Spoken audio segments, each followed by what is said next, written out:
Hello friends, exam oriented YouTube channel पर आपका स्वागत है।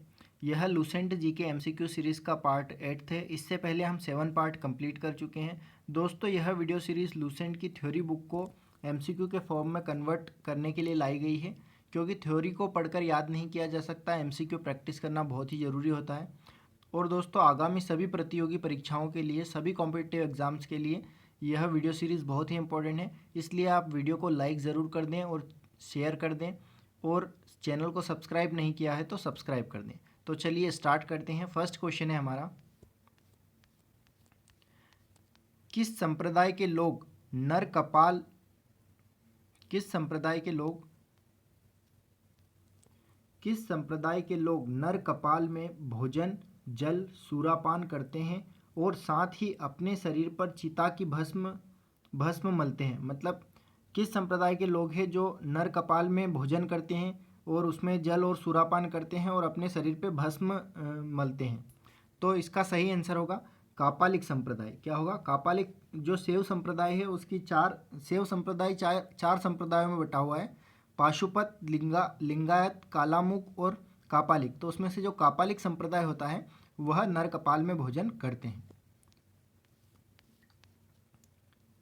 कापालिक संप्रदाय के अनुयायियों को शिव पुराण में महाव्रतधर कहा गया है। जो कापालिक संप्रदाय के अनुयायी है उनको शिव पुराण में क्या कहा गया है? महाव्रतधर। नेक्स्ट क्वेश्चन है, किस संप्रदाय के लोगों को जंगम भी कहा जाता है? मतलब जंगम किस संप्रदाय के लोगों को कहा जाता है? तो जंगम किस संप्रदाय के लोगों को कहा जाता है? जंगम कहा जाता है लिंगायत संप्रदाय के लोगों को। लिंगायत संप्रदाय के जो लोग होते हैं उनको जंगम भी कहा जाता है। लिंगायत संप्रदाय दक्षिण में प्रचलित है, और ये जो लिंगायत संप्रदाय है यह दक्षिण में, साउथ में ज़्यादा प्रचलित था। नेक्स्ट क्वेश्चन है, राजराजेश्वर शिव मंदिर या बृहदेश्वर मंदिर का निर्माण किसने करवाया?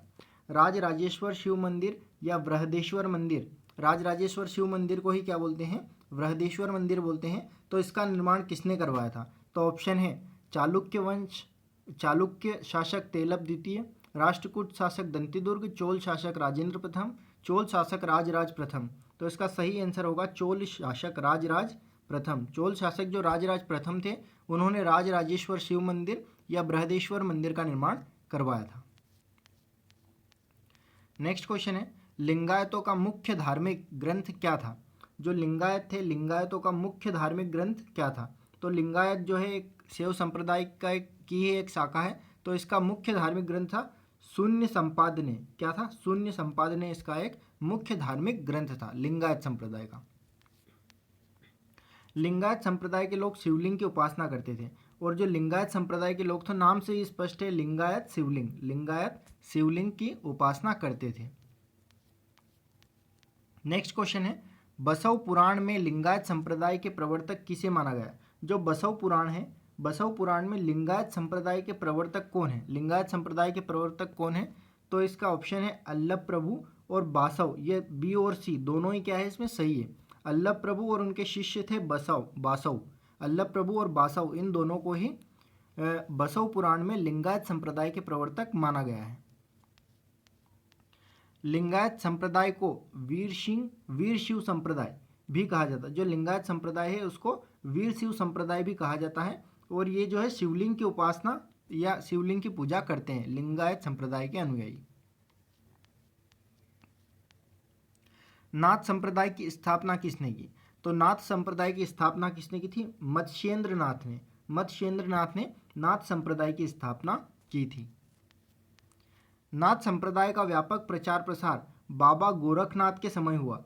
स्थापना नाथ संप्रदाय की जो स्थापना की थी वो मत्स्येंद्र नाथ ने की थी, परंतु नाथ संप्रदाय का जो व्यापक प्रचार प्रसार हुआ वह गोरखनाथ के समय हुआ। किन शासकों की मुद्राओं पर शिव एवं नंदी की एक साथ अंकन प्राप्त होते हैं? मतलब अंकन लिखा है, यहाँ अंतर गलत हो गया, अंकन। तो किन शासकों की मुद्राओं पर शिव एवं नंदी का एक साथ अंकन प्राप्त होता है? तो कुषाण शासकों की जो मुद्राएं थे उन पे शिव और नंदी दोनों का एक साथ, उनकी मुद्राओं पर दोनों का एक साथ अंकन प्राप्त होता है कुषाण शासकों की मुद्राओं पर। नेक्स्ट क्वेश्चन है, नैनार संतों की संख्या कितनी बताई गई है? तो नैनार संत जो है उनकी संख्या बताई गई है 63। कितनी संख्या बताई गई है? नैनार संतों की संख्या 63 बताई गई है, 63। पल्लव काल में शिव धर्म का प्रचार प्रसार नैनारों ने ही किया था। जो पल्लव काल था, पल्लव काल के दौरान जो शिव धर्म का प्रचार प्रसार किया था वह नैनारों ने ही किया था। और नैनारों की जो संत की संख्या है वो कितनी है? वो है 63। कितनी है? 63। पशुपतिनाथ मंदिर का निर्माण वास्तुकला की किस शैली में किया गया है? तो जो पशुपतिनाथ का मंदिर है, पशुपतिनाथ का जो मंदिर है वो पेगोडा शैली में बनाया गया है। पशुपतिनाथ का मंदिर किस शैली में बनाया गया है? पेगोडा शैली में बनाया गया है। वहीं नागर शैली क्या होती है? उत्तर भारत की जो मंदिर निर्माण की कला शैली है उसको नागर शैली बोलते हैं, दक्षिण भारत की को द्रविड़ शैली बोलते हैं। और जिसमें उत्तर भारत और दक्षिण भारत दोनों के शामिल होते हैं उसको वेशर शैली बोलते हैं। लेकिन पशुपतिनाथ का मंदिर का जो निर्माण है वो पेगोडा शैली में हुआ है। किस शैली में हुआ है? पेगोडा शैली में। पशुपतिनाथ मंदिर नेपाल की राजधानी काठमांडू में देवपाटन गांव में है। किस गांव में है? देवपाटन गांव में। मतलब पशुपतिनाथ का जो मंदिर है वो कहाँ है? नेपाल में है। और ये क्या है? एक शिव मंदिर है। पशुपतिनाथ का मंदिर एक शिव मंदिर है। 1979 में जो 1979 में जो ये पशुपतिनाथ मंदिर है नेपाल का, इसको यूनेस्को की विश्व सांस्कृतिक विरासत स्थल में सूचीबद्ध कर लिया गया था। यूनेस्को में इसको शामिल कर लिया गया था। नेक्स्ट क्वेश्चन है, वैष्णव धर्म के विषय में प्रारंभिक जानकारी किन प्राचीन ग्रंथों से मिलती है? तो जो वैष्णव धर्म है, वैष्णव धर्म के विषय में जानकारी किन प्राचीन ग्रंथों से मिलती है? तो उपनिषद से मिलती है। उपनिषद से पता चलता है वैष्णव धर्म के बारे में प्रारंभिक जानकारी। वैष्णव धर्म का विकास भागवत धर्म से हुआ। वैष्णव धर्म का विकास भगवत धर्म जो था उससे हुआ है वैष्णव धर्म का विकास। नेक्स्ट क्वेश्चन है, वैष्णव धर्म के प्रवर्तक कौन थे? तो वैष्णव धर्म के बहुत सिंपल क्वेश्चन है। वैष्णव धर्म के प्रवर्तक थे श्री कृष्ण। कौन थे? कृष्ण थे। कृष्ण वृषल कबीले के थे। कृष्ण जो थे वो वृषल कबीले के थे और उनका निवास स्थान कहाँ था? मथुरा के थे कृष्ण। वृषल कबीले से संबंधित थे और मथुरा में उनका निवास स्थान था। कृष्ण का उल्लेख सर्वप्रथम किस उपनिषद में मिलता है? तो कृष्ण का जो उल्लेख है वो सर्वप्रथम मिलता है छांदोग्य उपनिषद में। किस उपनिषद में मिलता है? छांदोग्य उपनिषद में कृष्ण का उल्लेख मिलता है। और वैष्णव धर्म की प्रारंभिक जानकारी भी उपनिषदों से ही प्राप्त होती है। छांदोग्य उपनिषद में कृष्ण को देवकी पुत्र और अंगिरास के शिष्य के रूप में बताया गया है। मतलब छांदोग्य जो उपनिषद है उसमें कृष्ण को देवकी का पुत्र और अंगिरास का शिष्य बताया गया है। किसका शिष्य बताया गया है? अंगिरास का शिष्य बताया गया है। नेक्स्ट क्वेश्चन है, विष्णु के 10 अवतारों, विष्णु के जो 10 अवतार थे उनका उल्लेख किस पुराण में मिलता है? तो विष्णु के 10 अवतारों का उल्लेख मत्स्य पुराण में मिलता है। बहुत ही इंपॉर्टेंट क्वेश्चन है। विष्णु के 10 अवतारों का उल्लेख किस में मिलता है? मत्स्य पुराण में मिलता है। अब 10 अवतार कौन कौन से थे विष्णु के? एक था मत्स्य, एक था कूर्म, वराह, नरसिंह, वामन, परशुराम, राम, बलराम, बुद्ध और कल्कि।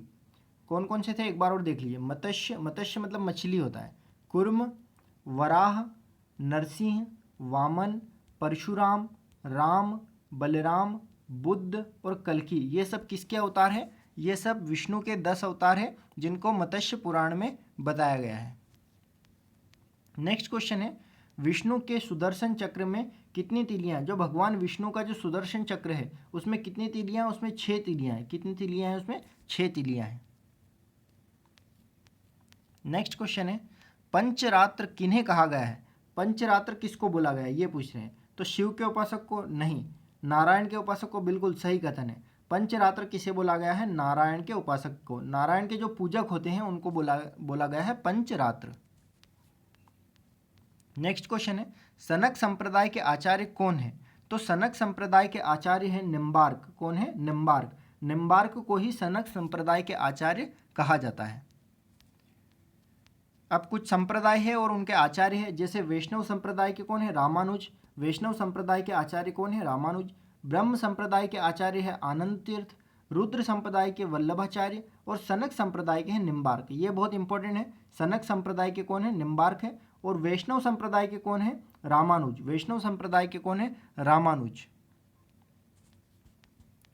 नेक्स्ट क्वेश्चन है, अंगकोरवाट का मंदिर किस शासक ने बनवाया था? तो अंगकोरवाट का मंदिर सूर्यवर्मा द्वितीय ने बनवाया था। किसने बनवाया था? सूर्यवर्मा द्वितीय ने। और ये अंगकोरवाट का मंदिर कहाँ है? कंबोडिया में है। कहाँ है ये? कंबोडिया में। और सूर्यवर्मा द्वितीय ने इसका निर्माण करवाया था।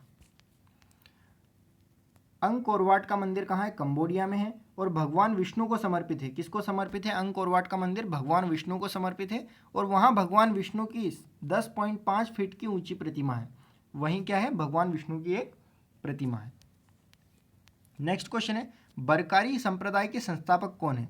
तो बरकारी संप्रदाय के संस्थापक कौन थे? तो बरकारी संप्रदाय के संस्थापक थे नामदेव। कौन थे बरकारी संप्रदाय के संस्थापक? नामदेव को ही बरकारी संप्रदाय के संस्थापक कहा जाता है। यहाँ कुछ संप्रदाय है और उनके संस्थापक है, जैसे बरकारी के संस्थापक है नामदेव, वैष्णव संप्रदाय के रामानुज और परमार्थ संप्रदाय के रामदास, राम भक्त संप्रदाय के रामानंद थे। ये वैष्णव का जरूर याद रखना है आपको। वैष्णव धर्म के कौन है? रामानुज। कौन है? आचार्य रामानुज। विशिष्टाद्वैतवाद मत किस संप्रदाय से संबंधित है?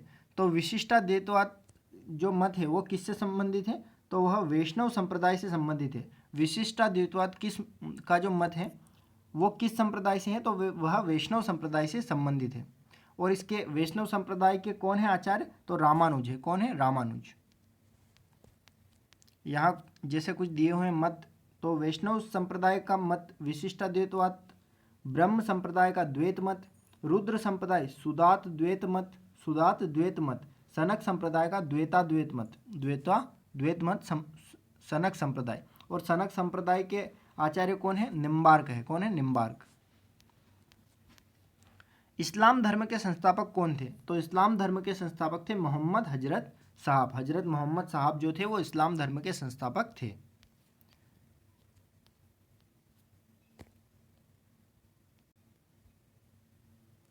हजरत मोहम्मद साहब का जन्म 570 ईस्वी में मक्का में हुआ था। तो जो हजरत मोहम्मद साहब थे उनका जन्म 570 ईस्वी में हुआ था और कहाँ हुआ था? मक्का में हुआ था। इनके पिता का नाम अब्दुल्ला था और इनकी माता का नाम अमीना था। पिता का नाम अब्दुल्ला, माता का नाम अमीना, और 570 ईस्वी में मक्का में इनका जन्म हुआ था।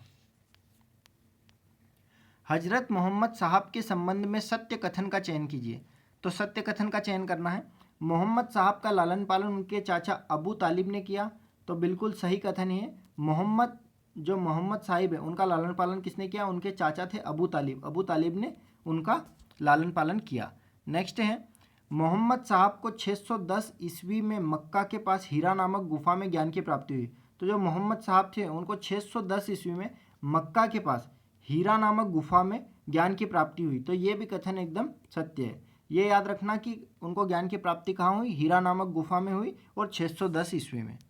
नेक्स्ट कथन है, जिब्रियल ने पैगंबर साहब को कुरान अरबी भाषा में संप्रेषित की। मतलब जो जिब्रियल थे उन्होंने पैगंबर साहब को कुरान अरबी भाषा में दी थी। तो ये भी स्टेटमेंट क्या रहेगा? सही रहेगा। मतलब तीनों स्टेटमेंट क्या है? सही है। सभी कथन सत्य है।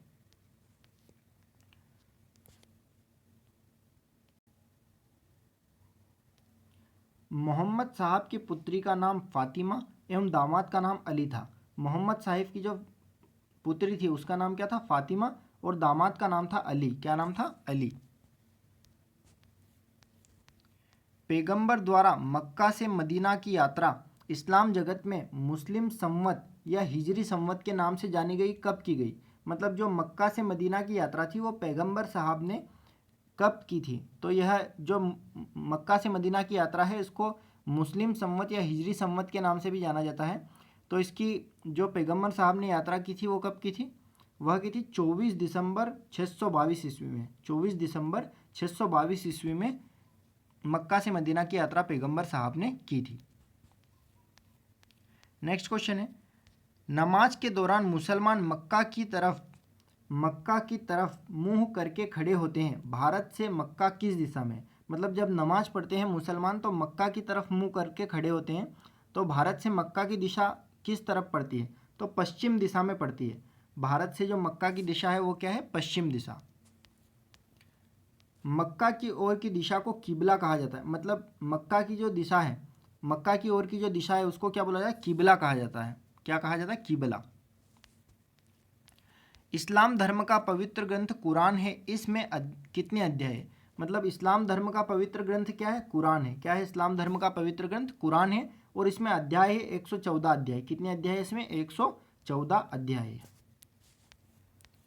कुरान में 114 अध्याय है और 6360 पद्य है, मतलब 6360 क्या है इसमें, पद्य है और 114 अध्याय है।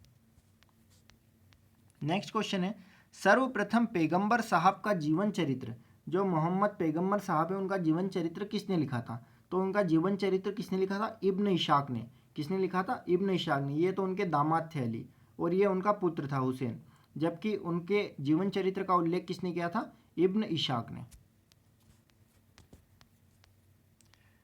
तो दोस्तों ये अपने 25 क्वेश्चन आज के कंप्लीट होते हैं। पूरा वीडियो ध्यानपूर्वक देखने के लिए थैंक यू। और आपको वीडियो पसंद आया हो और कंटेंट आपको अच्छा लगा हो तो आप चैनल को ज़रूर सब्सक्राइब कर दें और अपने दोस्तों में शेयर कर दें, ताकि सभी को कुछ ना कुछ इस चीज़ का प्रॉफिट मिल पाए। सो थैंक यू दोस्तों, ज़्यादा से ज़्यादा शेयर कर दें, सब्सक्राइब कर दें, लाइक कर दें।